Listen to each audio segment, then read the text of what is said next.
So alcohol తీసుకున్నప్పుడు I'm getting a high, alcohol తీసుకున్నప్పుడు I'm getting a high, and with over period of time ఒక నెలలో 20 రోజులు తాగిన అనుకోండి, నెక్స్ట్ టైం నుంచి అది లేకుండా నేను ఇంకేం ఫంక్షన్ చేయలేను, ఇంకేం పని చేయలేను. So I'm waiting for my next drink of alcohol. Waiting becomes desperation.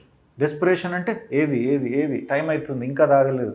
So brain మొన్న బాడీ మొత్తంని ఇంకా కంట్రోల్లోకి తీసేసుకుంటుంది. ఏది about alcohol. You become restless. ఎందుకంటే every part of our body, ప్రతి సెల్, ప్రతి రిసెప్టర్ పైన ఆల్కహాల్ ప్రభావం చూపిస్తుంది. అండ్ ఆ టైం కాగానే రోజు 5 o'clock నేను తాగుతా అని అలవాటు అయిపోయింది అనుకో, 4:30 నుంచే it starts asking, you become restless, jittery. ఇక 5 దాటింది ఇంకా తాగలేదు అంటే చెమటలు వచ్చేస్తాయి, చేతులు వణకడం స్టార్ట్ అయిపోతుంది. అండ్ ఒక్కసారి ఆల్కహాల్ తాగినాక అన్ని రిసెప్టర్స్ రిలాక్స్ అయితే brain.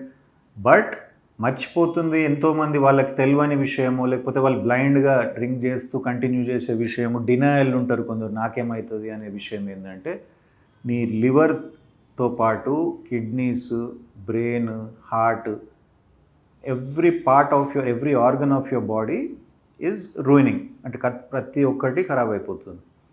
So every time you consume alcohol, ఒక 6 months తర్వాత లేకపోతే 1 year తర్వాత ఒక 90 ml తాగేటోడు, మనకి 6 months తర్వాత 90 ml సరిపోదు. Then he'll have to consume a little more.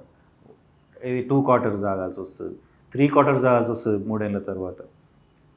ఎందుకంటే బాడీ టాలరెన్స్ డెవలప్ అవుతుంది. ఇప్పుడు 4 సార్లు కొట్టినప్పుడు మన చర్మమే ముద్దు వారిపోతుంది, 5వ సారి దెబ్బ కూడా తాకదు. So what you have to hit it harder to feel the pain. Same way